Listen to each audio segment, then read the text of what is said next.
Okay, I'm back. What we're looking at here is race in the fours between KRZV or something like that, De Hoop from the Netherlands, and I think this is Nottingham Rowing Club. So we're going to look at Nottingham here. I'm just going to mute this. And here we go. We're going to play this back. Now, what we'll notice here is as we've got this good close-up shot, watch the amount that the boat moves around as they come to the catch. We're going to watch how much instability there is here. Right, so there it dips as they come up. We see a lot of sort of little wobbling, and then we'll see some big wobbles here as well, right? Some big dips. But that we can see. This does not look like a very stable boat, right? As we come to the catch. Now, obviously, the water is not great either. But so I'm not specifically talking about them, although this does play a part. But what we want to do as we come to the catch is we want to really think of, and this particular stroke is good, and we can see the boat is stable, like fairly stable here. As we come up and we're watching their hands, right, we want a nice level hands and then move straight into a lift. And we want to make sure that as we approach that catch, everybody's body is as tall over center as possible. So a lot of times you'll see crews come up to the catch and they kind of reach for more. They drop the shoulders a little bit in there. The hands may roll as they're rolling to the square. The hands may drop down. This is going to create vertical issues if they're hunkered down, if they're letting their backs collapse and their shoulders drop into the boat. We end up with a lot of motion that's going to allow that boat to wobble. But if we come up to the catch and we're thinking of getting those lower ribs to the thighs, and we're really thinking about keeping that boat up and almost sort of driving our spine and the base of our neck up to the sky, and we really think about that kind of posture, it's going to pull all of the force up here and up here to be very centered over that boat. Then we want to just think about, okay, how are my hands coming out? Am I keeping them on a very horizontal plane?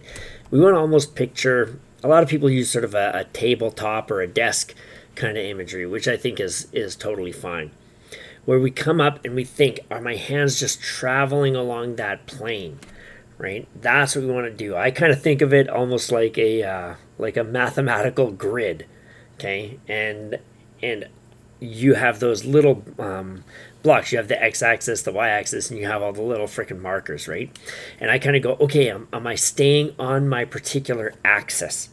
But again, if you want to use table or whatever, that's totally fine. And if I'm going to use a thing, I tend to not use tables or desks. I tend to use skis because skis will come across and then they have the tip of the ski which goes up. So that's kind of as you come to the catch, it's flat, flat, flat, then a little lift like the tip of the ski, and boop, up go the hands and place the blade in the water, right? Whereas if it's a table imagery, you can kind of fall off the end of the table and then lift the hands to get them in. So when I see a boat flopping around like this, even and especially in rough water, then I have to sort of ask, is this a crew that is really focusing on keeping everything tall and over center, or are they a little bit worried about that rough water and trying to pre-adjust for what's happening rather than take control of what's happening and try to prevent something from happening in the first place? A lot of times it's the former, where people are getting a little bit nervous, they're making adjustments in advance, or they're hesitant about getting up there because they think it's going to get wobbly. And this is critical because, again, as we come to the catch, the bodies are over the smallest point possible. So so your center of mass isn't spread out, and it's not helping to stabilize the boat. It's a less stable position to begin with. So that's why I say when we're coming up that slide, especially in rougher water or windy conditions or wavy conditions, really think, okay, I'm going to force myself to sit tall. I'm going to force myself to push those hands low to get the blades up and away from the water, out of the danger zone. If we can get those blades up and over, they're going to pass over those waves pretty good. And then we only have to make somewhat reasonable adjustments when the boat hull is tossed around. But if those blades are out there, we've now got an issue with the boat getting tossed around, the hull itself, as well as the blades smacking the waves, and that's going to kick it back and forth. So we're letting our nerves get the better of us, and we're putting us in a situation where actually what we fear is going to happen because we fear it happening, if that makes sense. It's tough to do because rowing in windy and wavy conditions is never as comfortable as rowing in really calm conditions. But when it is really windy and wavy, as you come up to the catch, don't let the boat do a lot of rolling back and forth, right? We don't want to see a lot of this sort of wobbling and off balance. And see how, look at that doesn't, look at that big dip there. Whoop, there's another dip.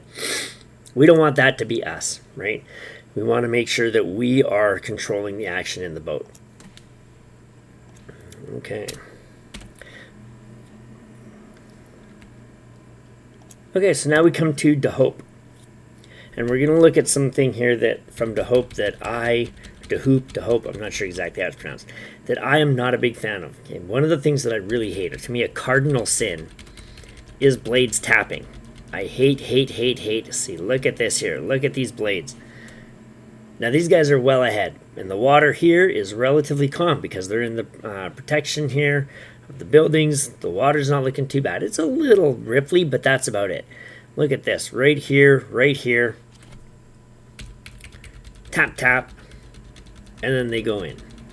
To me, this is not something I ever want to see, okay? I'm going to say this is terrible, okay? This rowing isn't terrible. These people are good rowers.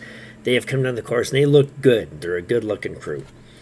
But seeing the tapping is terrible to me because it's so easy to avoid. It's something that slows your boat down. Every time it happens, you're slowing down, you're affecting the stability of the boat. And it is so easy to rectify. You just push the hands down an extra ½ inch and that blade will be out of the danger zone of hitting that water. That's all there is to it. So when I see crews row by that otherwise look good, and I hear all those little, pity pats of the blades as they're, tippity going across, it is shivers down my spine because it's easy speed to get. You are giving away speed simply because you're not making the effort to clear that blade by the extra inch that it might need, right? It drives me insane. But again, maybe that's just me. Maybe I am freaking far too concerned about it, but it's just every time I hear that noise, it tells me I'm slowing down, and I don't have to slow down, right? It's just you're slowing the boat down. Take care of business, right? TCB. All right, this is the Temple Challenge Cup. I'm not sure what crews these are, because I haven't made it that far. But what we're going to look at here is we're just going to watch the first few strokes.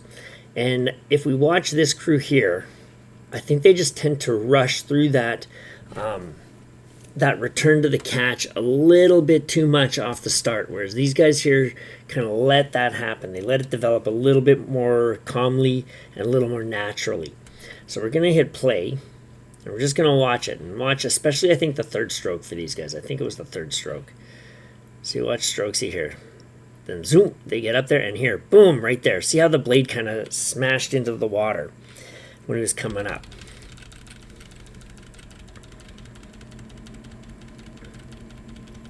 Right, that kind of, for me, that's something that indicates we're kind of rushing up here, right? It's just there. See, he's a little eager to get that in.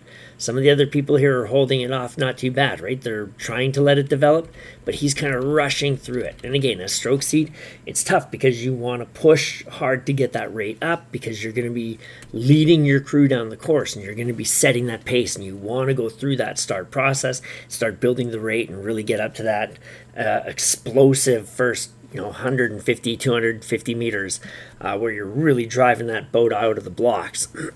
But you have to stay relaxed. You have to stay calm and let it develop. Just be a little bit more slow and cautious coming in there. And that by cautious, I don't mean like fearful. Oh no, what's going to happen here? What I mean by cautious is making sure that we're not doing anything that's going to negatively affect the boat off the start, right? So if we look at these guys up here now, and we sort of see these first few strokes, notice how it just looks a little bit more relaxed, a little more calm. They're making sure that the blades get placed there. They're very clean going in.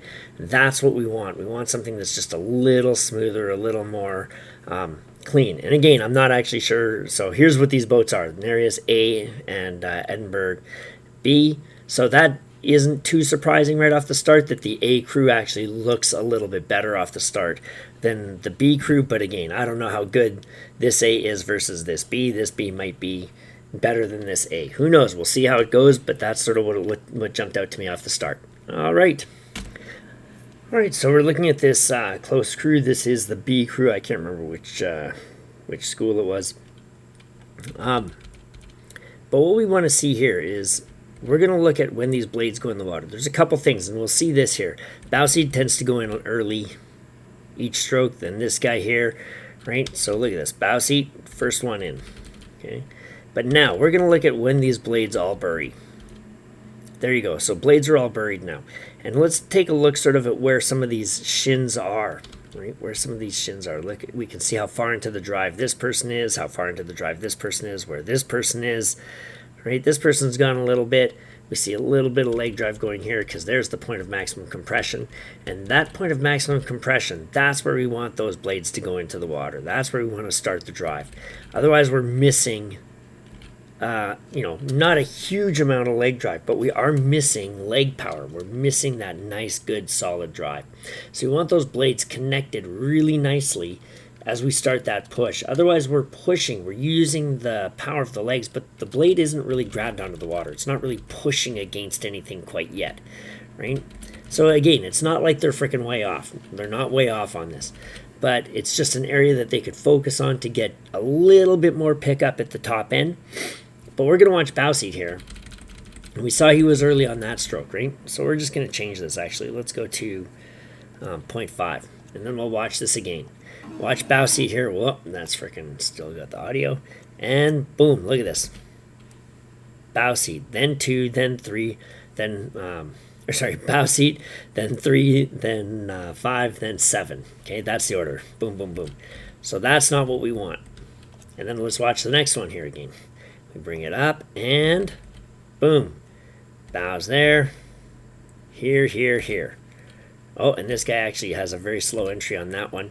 But we can see bow seats going in early on almost every single stroke. And this is something as bow seat, see again, right?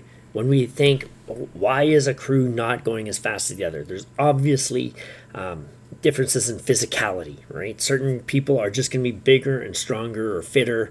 They've got the perfect genetics for this, and other people aren't quite as set up on that front as other people. But we still want to maximize what we're able to do. And we want to say, is this boat going as fast as it possibly can? And if so, why not? This is a reason why not, because we've got blades going in at different times and on a consistent basis. It's not just sort of an issue of one stroke. It's something that we see again and again and again. So that's something that we definitely would want to address. We would want to look at that and say, see here again, boom, right? How many strokes in a row is this now where it's basically been from bow all the way up to 7 seat, like one, then the next, then the next, then the next, right? That's a really ununified application of force. Okay, so that's not what we want to see. Whereas if we look over here, boom, notice those blades are all disappearing basically at the same time. Okay, so it's much more unified. And when we talk about A crews, B crews, etc., what are differences between A and B's? This is it. And these guys don't look bad. When you just watch these guys rowing at full speed, these guys are not looking bad. We're going to go back 10 seconds. We're going to put it back to normal speed. And we're just going to watch them for 10 seconds here, right? Or a few seconds. But look at this. They're not a bad looking crew. They look pretty decent. But when you actually sort of pay attention to what we're seeing, we can see where some of those deficiencies start to pop out at us. And that's what we're looking for, right? So make sure the timing is good. And oftentimes, if you watch, even at the very, very highest level, at the Olympics and the World Championships and World Cups, bow seats tend to go in early, right? It's something that you have to be very, very cognizant of as bow seat. And that, I think, is because as it passes down, they're so intent on not being late that they tend to sort of be one of the first people to go in.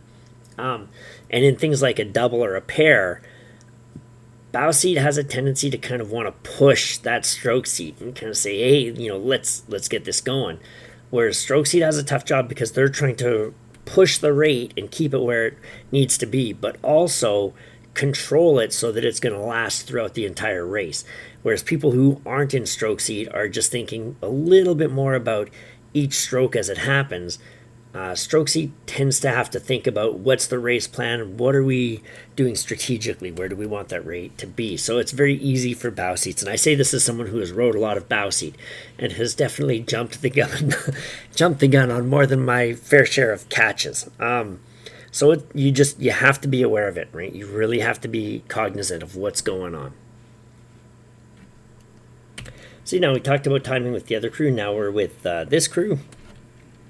And look at this, as they come up, look at all these blades here on port side. Look at that. Look at how they're hitting the water. Boom. Basically all dead on, right? That is very, very tight. So we see a really, really good unification of application of force there. See here though, again on the other side, right? This side's pretty tight. Bow seat going in early. Like I say, watch races. You'll see bow seats a lot of times. If somebody's going to be early, bet your money on bow seat. But again, we see pretty good timing as they go through. This is pretty nice hang here as well. Same here, right? So these guys are getting some nice hang. Look at that. That is nice timing, good stability, pretty nice clearance of the blades. I'd want to see maybe, if it was me, a little bit more push down to clear those blades. But for the most part, that's a very, very solid looking crew. Those guys are looking good. All right, this is right off the start. We've got two women's 8s here. I think this is the high school girls 8s. I'm not sure what the category was. To be fair, I didn't really notice. It probably said it right off the start here. So hang on, we're just going to go back a bit. We're at 6:11. Let's find out. I'm going to mute this. Here we go. Prince Philip, junior women's 8 with Cox. There you go, the Prince Philip. So we're at 6:11. Okay, we're going to watch these here going by.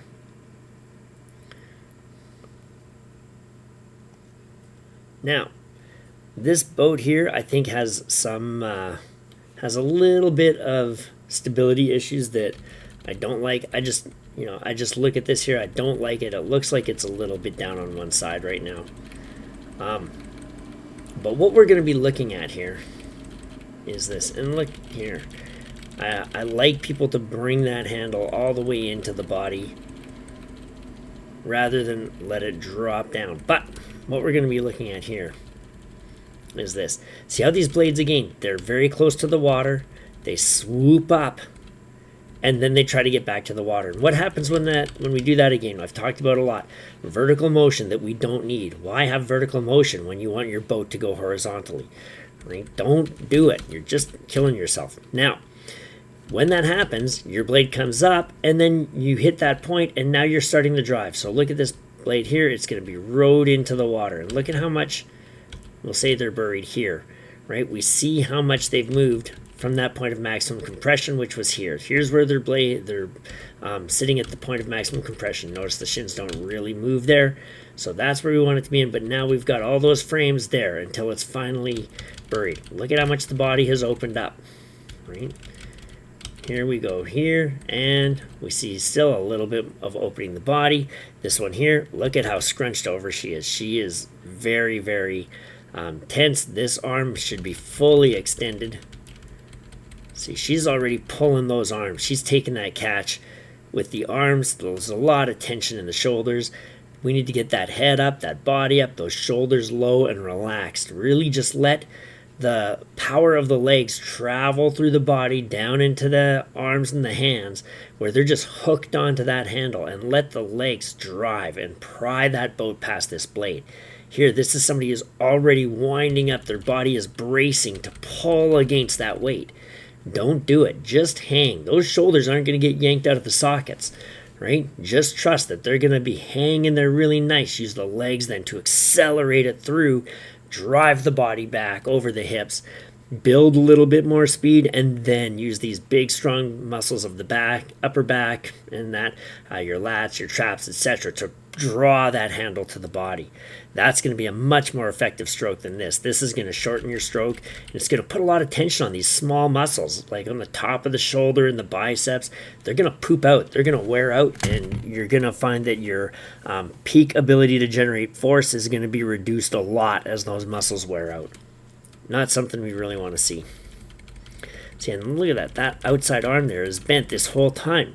So all the weight that's at the end of this blade is being held in a semi-flexed way by that arm. That's not going to be able to do it, right? We look at Strokesy here. Strokesy looks like she's got a really nice hang on that.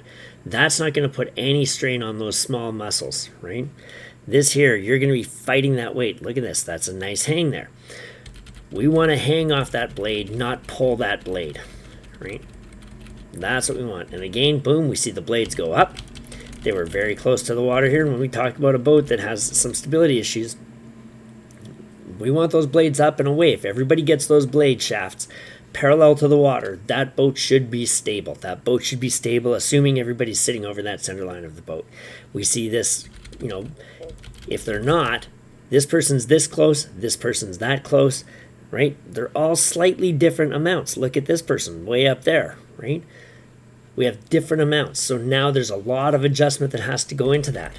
That takes away from our ability to just focus on putting power at the end of the blade and really sending that boat off at the maximum speed that it can. I'm not commenting so far on the red crew because I haven't really gotten a good look at them, and we'll see where that goes. All right, so we're still in the starting phase of this race. They're still keeping it up. And the commentator was actually saying that when you're in a situation like this, you're forced to really keep that rate high because you're side by side and you're really pushing to see, who's going to dictate the race kind of thing. And you're pushed on, but then gradually you'll come back into your race pace. That is often what happens. But I have to say actually that I tend to say, and I'm not saying that this isn't what she'd say, I'm just saying that in regards to that issue, that topic about how to execute your race plan, I say you go into a race, you have a race plan, and unless there are extraordinary circumstances at play, stick to your race plan. You train for your race plan, you practice your race plan, then you get into a race and suddenly you expect to be up by a quarter of a boat length, let's say after the first 250 meters, and you're down by a quarter of a boat length or half a boat length. So you go, oh no, we've got to keep this rate up. We've got to keep this rate up. But now you've trained your body to operate in a certain way and you're mentally prepared to do certain things. And now you throw that out the window in the first, eighth of the race. And you say, okay, we're going to do something totally different. That to me is poor planning. It's poor attention to detail. You're setting yourself up for failure. Have confidence in the plan that you have made and that you have practiced. Again, if there are exceptional circumstances, then yes, you can kind of throw the plan out, and hopefully, if you've got a coxswain or somebody who's acting as the coxswain in there, they can make that adjustment. But generally speaking, don't panic. If a crew pulls out to even a length ahead of you, but you say, you know what, our race plan is X, and we've got a strength coming up, we've got a few pushes coming up, we've got certain focuses that we're going to hit, stick to that plan. There's a reason you've worked towards that plan, and that's because you have belief in that plan. Let the other crew go out and do what they want to do, because they may have just a fly and die plan. They may be getting overtaken by the emotion and the adrenaline of the moment. Don't chase them in that pursuit when they're doing something poor that's going to hurt them down the road. If the more you can stick to your plan, the better it's going to be, because it helps calm people down. It helps people utilize the physical systems that they've trained in the ways that they have trained them. Don't get caught up in that. Now, I have to say, the little bit that I've seen here, I know the red crew is down. I don't know how this is going to play out as we go on. But I do actually, barring sort of certain physical differences in that, I actually kind of like how the red crew is rowing better than the close crew. Now, we still see some issues with timing at entry here. Looking at bow seat, they've hit first, right? And we saw that with the last one. pushing. We see pretty decent hold of the body angles. Look at this, right? Knees are almost down, body angle still forward. We see a little opening too much there. But if we watch them here, whoop, I forgot to mute this here again. We see them actually moving pretty good. And we'll just go back a few here again. Right, so it looks pretty good. They're pretty horizontal. We're not seeing a lot of dropping of the bodies really as we come to the catch. See, we've got, look at all these arms. There's nice hang here through that drive, so that's probably going to keep those upper body parts a little bit fresh. The arms, the upper shoulders, etc. They're going to stay fresh down the course a little bit better, I think, than some of the people in this boat. And again, everything is, relative, right? But I think they're looking pretty decent. And then we're going to have a quick change of camera angle here, and we're going to see some issues again with this close boat that I think is something that will not pay off over the long run, and I think they may burn themselves out a little bit, but you never know. Look at this, the blades at entry. Look at that. All these different heights on the blades, right? That is not what we want to see, because that's going to affect, and look at that, different timings of extraction, different amounts of extraction. Right, we come back, the blades kind of come back into alignment here. Oh, look at this. Now suddenly, boom, boom, boom. We got all these different heights again. Right, so that's not something we want to see. That's something that is ultimately going to, see, look at this. Right, this one's in, that one's not quite in, that one's still not as far in. So it's all these different timings of entry. And I just think over time, that's going to, why did I minimize that? That's not what I wanted to do. Over time, that's going to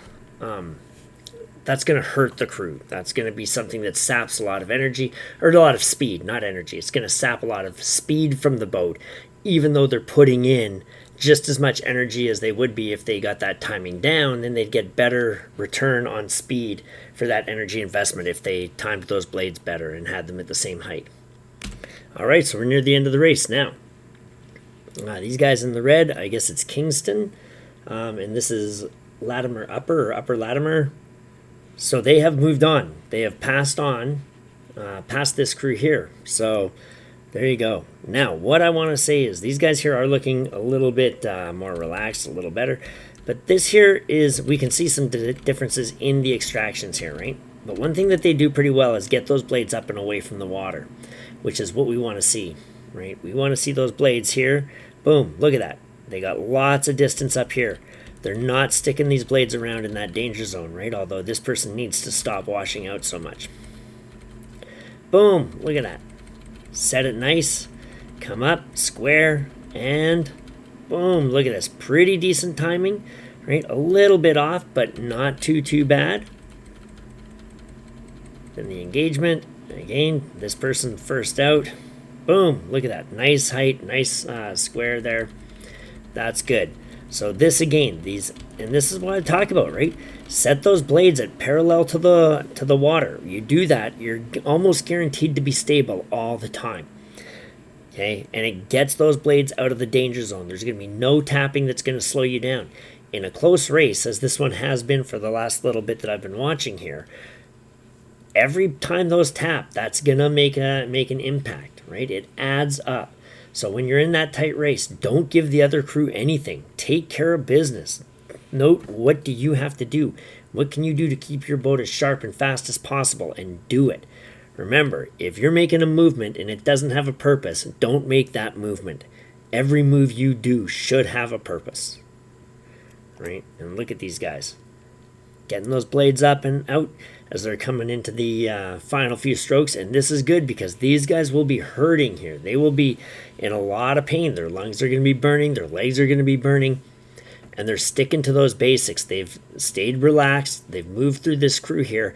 And they should be feeling mentally at least pretty good. Just, physically they'll be fighting it. But we can tell they're holding those basics, getting the nice clean extraction, feathering high, coming up the slide in a nice controlled fashion. And that's going to carry them through very well. We'll see how it ends, though. All right, Temple Challenge Cup, we've got Harvard and St. Edwards. So what we're going to look at here right off the start is this. Look at how these blades line up with each other. So when we come up here, We're gonna back it off a bit.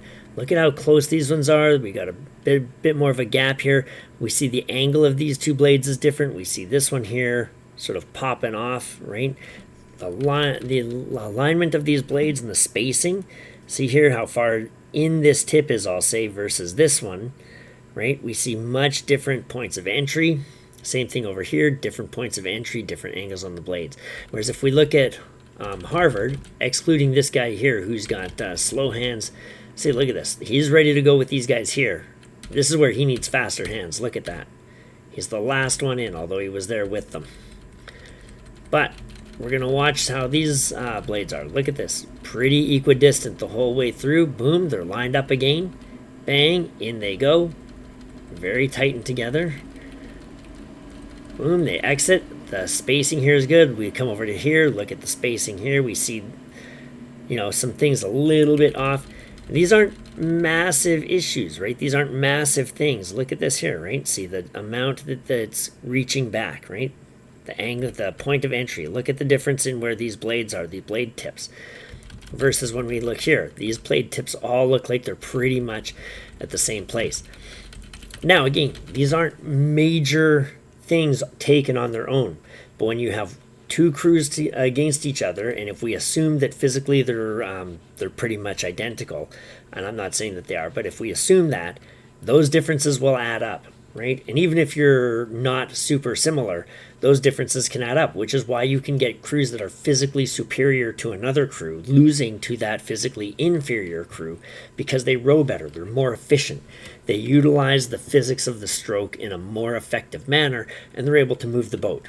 Whereas if you've got big, strong people who just hammer away at it, they're not focused on really being effective and efficient in the boat, they're going to slow that boat down a lot more, and they're not going to get the return for the strength and power that they actually have naturally. So there you go. So that's just what I sort of noticed right off the start, and we'll see how it goes down the course. All right, we're still in the start stage, but we're going to look at this here, and this is something I've talked about in other videos, but I'm going to talk about it again because there's nothing I like more than hearing myself talk. Look at the way these blades smash into the water. They're not getting set into the water or placed into the water. They're kind of smashing into the water, and what happens? Look how deep they go, and look at all the drag that's created because those blades go deep, right? There's a lot of drag on there, and we're going to come back up here. So again, we go on, and look at this, right? Lots of force. That one was better. That one was better. This guy's hanging in there a little late. Okay. And see here, boom. We see all that turbulence, all that drag that's coming up on the shafts of the blades here, right? That's going to slow you down a lot. When you see that much white water, that one was much better. This guy here had a little bit, but look at this. So we see a lot. Okay, that wasn't too bad. We saw some turbulence there at the end. Look at this here again, right? We see it popping up here. Look at that. Look how much drag there is there. Look at that. Right? That's all going to... So now we're just going to let it play and we're going to watch this. But when we see that, see, look at that turbulence around some of these shafts. That's all going to be slowing that boat down. So we don't want to do that. That's why it's very critical that you place that blade into the water and you just set it there. Let gravity set the depth of that blade basically and push it past. See, when we look at this here, are we going to see a lot of that turbulence around the blades? Probably not the same level, right? Probably not the same amount because these guys here are going to be rowing a lot cleaner. There you go. See, that's not looking, we're not seeing those huge cascades and sheets of water coming up the blade shaft, right? They're just letting it settle in, pushing it away. That's, you know, that's one of the reasons that this crew is moving so much better than this crew here, right? Oh, and now they're moving down, so there you go. All right, we've got Dulwich College here and Windsor Boys School, I think it is. This is right off the start, basically. So this is the Princess Elizabeth Cup. So there's a lot of, I'll say, a lot of mess, right? Chaos. Chaos is probably a better word from this boat here that I found off the start. It just looks like there's, the blades get caught in the water a little bit more. It looks like there's a little bit more sloshiness around those blades.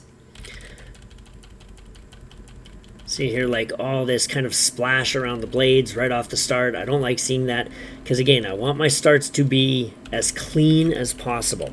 Cleanliness is next to godliness, and I believe that for starts especially. Starts, you want that thing to get going, and since I'm not a fan of rushing through starts, just, keeping them clean, keeping them really precise. Precision is what I want off the start. Okay, watching this boat here, we're seeing more precision. I like seeing what we see here. I think bow seat is currently looking a little bit weak in this because their blade is washing out. So if we watch here off the first few strokes, see here, look at this. Boom, that blade doesn't really get, see, it pushes a lot of water here, right? It's pushing water, not moving boat. And I think on some of these later strokes, we actually have it. Notice, see, look at this. Look at how much it's out of that water, right? Now what? And there you go. And look at that. Not so good. And then he's late getting his blade out of there as well. Something like that I don't like seeing because, number one, you're not getting engagement with the water. You're not locked in. So you're not moving the boat nearly as much as you should. Another big issue, especially off the start with something like this, is if that...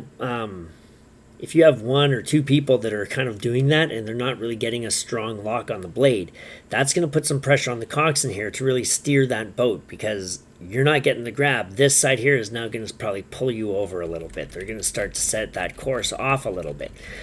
You don't want to do that. You don't want to be this guy here not getting a good full bury on that blade. Again, you don't want to have it too deep, but you definitely want to get it in there, right? This person is a little bit freaking spinning their wheels off the start. So we'll see if that's just an issue off the start or if they are kind of one of the weaker links in the chain as we go down. And again, I'm not, I'm saying weaker link in the chain, right? That's because technically what I'm seeing that he's a weaker link in the chain, not any kind of insult to them personally. It's something that we all have our deficiencies and our weaknesses. We just need to know what those are, and we need to shore them up. If we don't focus on shoring them up, they're going to stay a weakness, right? You got to pick it up. You got to be able to know that, see that, and say, I'm going to lock that in, right? Especially at the start of the race when you're not even tired, when you're as fresh as you'll be. Okay, you're a daisy right at this point. Use that power. You've got all the strength in you. You got to use it. You got to use it. Okay. All right. So further down the road, down the course, these guys here, Dulwich, have really pulled away. So kudos to them, right? They got away. So that tells me that it might have just been a bit of nerves or something off the start, where it was feeling a little chaotic. This guy here in 3-seat, you can see how his blade's getting a little close to the water, and we see the discrepancy in blade positioning between bow 3 and 5 on the angle of those blades, right? I'd like to see those blades be a little bit tighter together. For the most part, they're looking not too bad, right? And right now they've dropped the rate, so of course they're going to be looking relaxed coming up the slide. So good job to them. They're definitely a good crew. I'm not sure how far they will go. Because when they're dropping the rate here and we're coming up, we are seeing some things where I just think it's a little wobbly. That tells me that they probably aren't super locked in, that the technique is not 100%, right? The unity is not that 100%. They're not feeling exactly what's going on in the boat, and they're letting it sort of bounce around and wobble a little bit where they shouldn't. So when you come up against some of the better crews, they're probably going to be exposed a little bit. But they have put in a very good performance here. These guys have, look at this. It looks like it's a pretty heavy boat right now. And there's a lot of movement, right, on this boat. It's bouncing. Look at that, right? See big wobble there. So they're not looking like they're locked in at all, right? When I see something like that again, we want precision of motion. Precision of motion is everything. You have to be precise in what you're doing.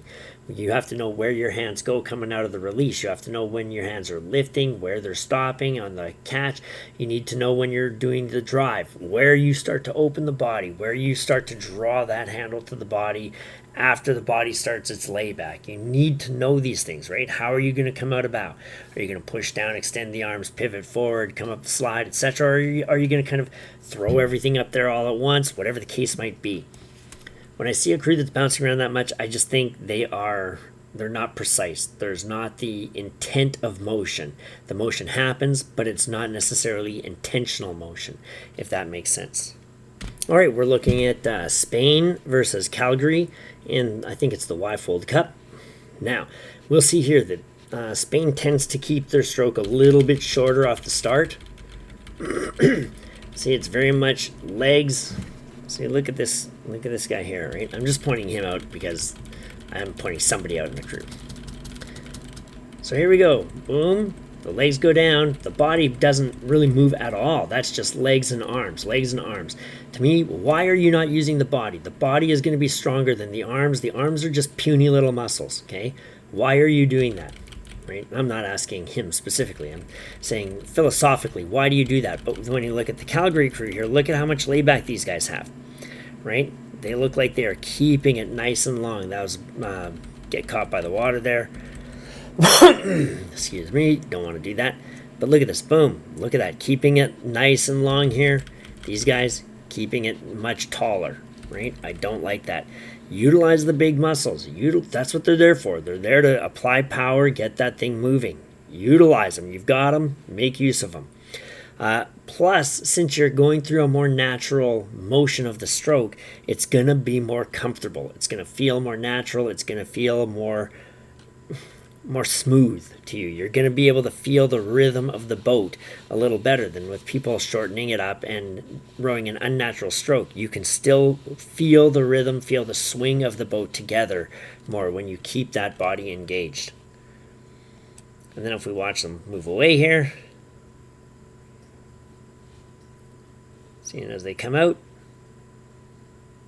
look at this. It looks like Calgary is already pulling away a little bit. Who knows if that will stick? But just get the boat moving. Just use the big muscles. Get it moving. Have a nice, good start. Now, here we go. Look at this guy in bow seat here. We're going to come back. Here, look at this guy.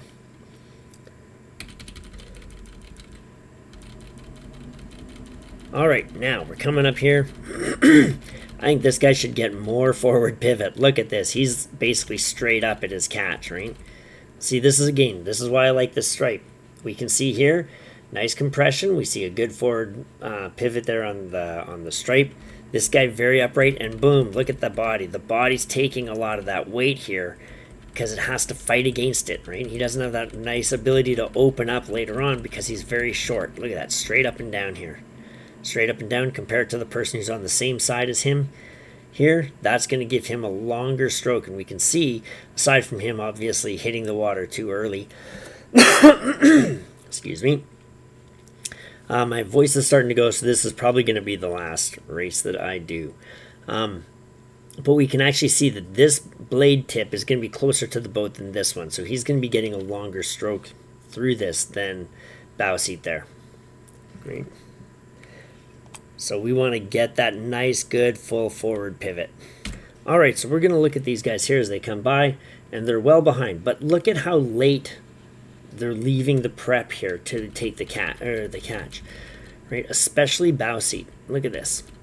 He's waiting, and now he flips it to the square just as he has to put it in, right? That's leaving it. So now in this last few frames here, right here, from when he starts going, that's 1, 2, 3, 4, 5, 6, 7, 8 frames till he hits the water. And in that time, he has to think about the top part of his slide, staying nice and controlled, doing the full square of the blades, timing the lift of the hands to set the blade, keeping his body tall, shoulders relaxed, everything else, feeling the pressure of the water in the back of the blade, engaging the leg drive. That's leaving so much to the end, right? Get the blades squared. Again, I tend to be on the extreme end of a spectrum here on one thing with rolling the blades. I like the blades rolled up well in advance, so I generally encourage people to roll it earlier than what you see most crews do. Again, the reason I do that is because once those blades are squared, I think that you are much better prepared to time your catch.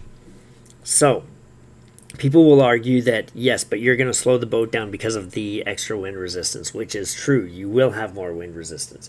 But I think that with the speed you can ultimately gain by being prepared for the catch and only have to worry about placing the blade and starting that drive, it's going to save you more time and speed. You're going to ultimately end up with a net positive versus waiting a little longer and then maybe having to rush through things.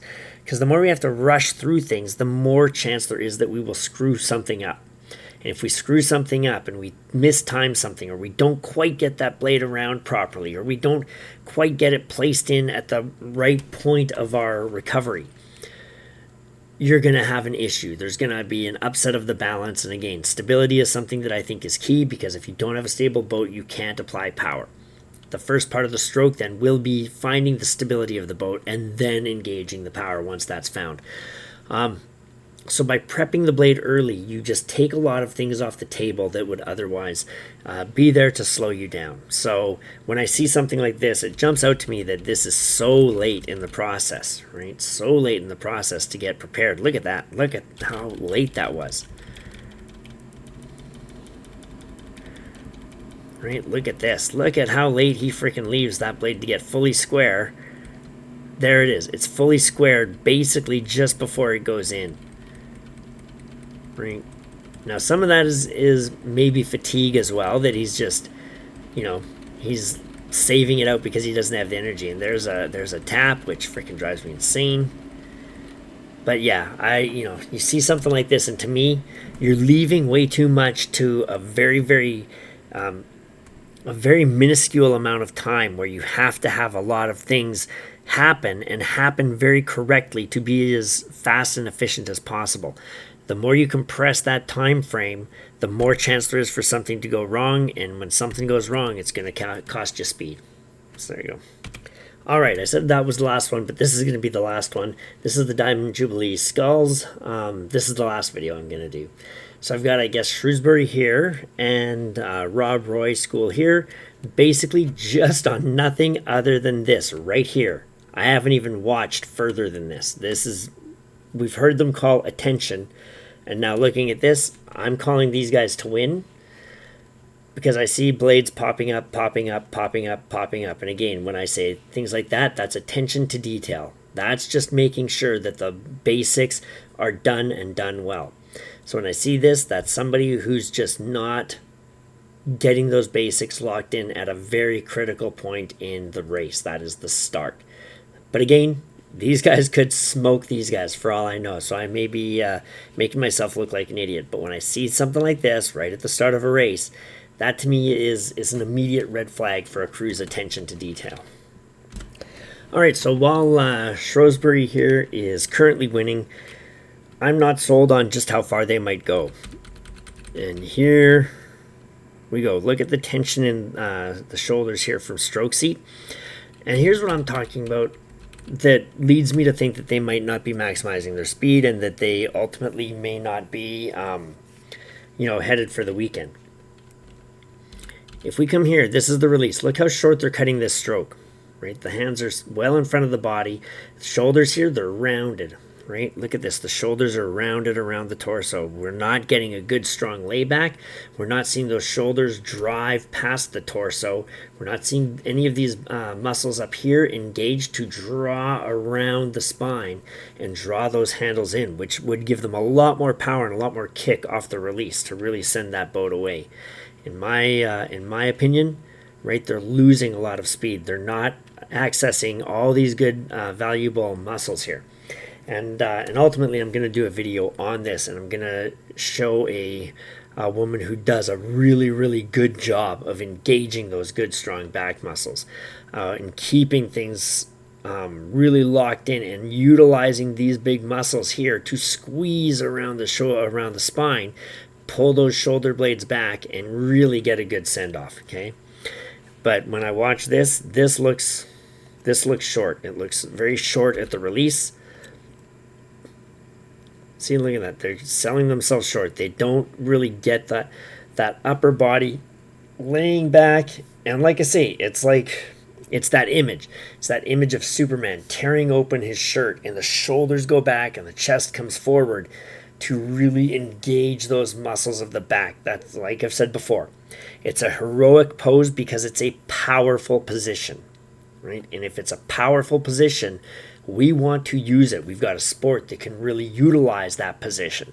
So let's do it. Let's utilize that position, engage those muscles, open up that chest, get the shoulders back, draw the handles to the body. Don't pull the handles to the body.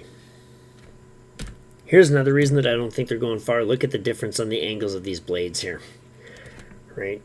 This here, coming through here, they're okay. And then they really start to change. So we have very different strokes being rode in here between stroke pair and bow pair, right? And without the unity for that, then we are going to have a tougher time applying really effective power, or as effective power as we possibly could. Look at how the blades come together there, right? We're moving at different paces at different amounts. So that's not something that we like to see. We're going to shut that down. We can see it in action. Look how disparate that looks. Right. So although they're winning in here, I don't see them going tremendously far. And that's not a knock on them. That's just a statement on there are some very good crews out there. And if they come against one that is a very good crew will beat a good crew almost any day of the week. And now we're with the boat that's coming second. I think this is the Rob Roy Boat Club. Okay. So again, we can see they're stopping a little early as well from what I would like to see. Right? And Two Seat's not getting her legs fully down here. She needs to get those legs fully extended to get maximum application of force. Now, see here, even though we're getting better layback in that than the other crew, and we're opening up a little bit more, we're still not really driving these shoulders back. We're not getting that same engagement, right? And if it were me, I would change actually the way that these people are positioned in the boat in order to get them just a little more snug with the body, the hands snugger with the body, and try to put them in a position where we could really get those shoulders going back. This here looks like they're a little too far in front of the body for my tastes. Not a lot, just a little bit. And I'd tell Two Seat to get those knees down, keep those feet engaged, right? But this here looks more open than that other crew, right? This looks more open than that other crew, but I don't believe that they are actually getting the engagement out of those upper backs that they otherwise could or should. Okay, I am going to call somebody out here. So we're going to watch this here, and generally I try not to call people out. But this is something that I could be wrong. But I see this as somebody just shutting it down. Okay, they're this close to the end. They're about a length behind, and they are going to be in a lot of pain. And look here, everybody else is coming up. This girl here, she's looking forward. She's got her blades here. And she's just like, this is really, really hard. The blades are just sort of floating through the water. She's clearly not super engaged there. And now she looks over and she's like, I'm done. And then thankfully for her, now it could be that she actually believed they were going to crash. But I don't think so, because when we see the change in the angle here, so now they all stop because they're like, what's going on? What's going on here? What's happening? And now we see, look, they're kind of heading towards the booms.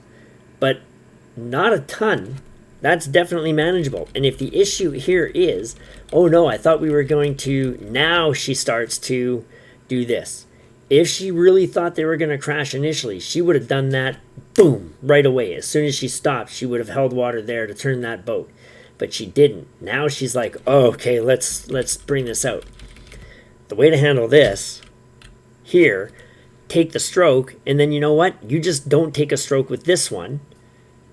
And you take a stroke with this one, and you yell, power up starboard. Okay? That's what you do. You don't just stop rowing so everybody stops, because this boat was fighting their way back into this race. Now, were they going to win? Probably not. But if somebody in my boat ever did this, I would definitely have words for them. Okay? Because you do not stop. I would rather we crashed into those booms going at it, trying to freaking win this race, then somebody just stops and doesn't say anything and doesn't take a stand. See, again, if she had just stopped here, she doesn't take a stroke with this one. She takes a stroke with the starboard, and she calls power on starboard or power down port. That tells me that, she was doing it because of a course correction. When she just stops, and it's like, ugh, that's just she freaking got pooped out. She's tired. She's in pain. And she says, we're not going to win anyways. I'm done. Okay? So, yeah, I am calling her out, whoever she is. To me, something like this is something I never want to see as a coach. And I never want to see it as a fellow athlete in that boat. Okay? Suffer. Your teammates are suffering. They're in pain. They're hurting. Their lungs are burning. What makes you so special that you can stop? They're still going because they want you to get that win as much as they want to have that win themselves, right? You don't just stop in the frickin'... You don't stop with 10 strokes to go in the race. You just don't do it. I'm sorry. You go until your frickin' body just shuts down, until you pass out, when you're that tight and that close. As you can tell, that kind of thing just really annoys me. I'm sorry. All right, so they've gotten themselves back here, and now they're going to paddle it across the line. That's the end of my commentary for this video, and, hopefully somebody watches this and gets something out of it. If anybody does, feel free to leave any comments. I'm always more than happy to read them.